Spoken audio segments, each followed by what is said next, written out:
11वीच्या ॲडमिशनसाठी लाच घेताना उपशिक्षकांना रंगेहात पकडले। धुळे लाचलुचपत प्रतिबंधक विभागाची धडक कारवाई।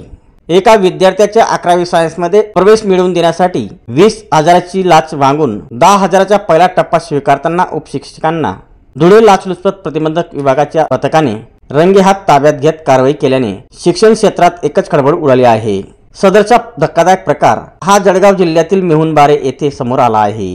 गिरणा विद्या प्रसारक मंडळाच्या माध्यमिक व उच्च माध्यमिक विद्यालयाचे उपशिक्षक गुलाब वीरसिंग साळुंके वय 43 राहणार मेहुणबारे व उल्हास भास्करराव बागुल वय 42 राहणार आदर्शनगर चाळीसगाव जिल्हा जळगाव यांना धुळे लाचलुचपत प्रतिबंधक विभागाने ताब्यात घेत त्यांच्या विरुद्ध मेहुणबारे पोलीस ठाण्यात गुन्हा दाखल केला आहे। या प्रकरणी एका विद्यार्थ्याच्या वडिलांनी दिलेल्या तक्रारीनुसार तक्रारदार हा मेहुणबारे येथील गिरणा विद्या प्रसारक मंडळाच्या माध्यमिक व उच्च माध्यमिक विद्यालयात मुलाच्या 11वी सायन्समध्ये प्रवेश घेण्यासाठी विद्यालयात मुलासह गेले असता उपशिक्षक गुलाब साळुंके यांनी संस्थेच्या सचिवांनी व संचालकांनी दिलेल्या सूचनेप्रमाणे 20,000ची लाच मागणी केल्याने धुळे लाचलुचपत प्रतिबंधक विभागाकडे तक्रार दाखल करण्यात आली।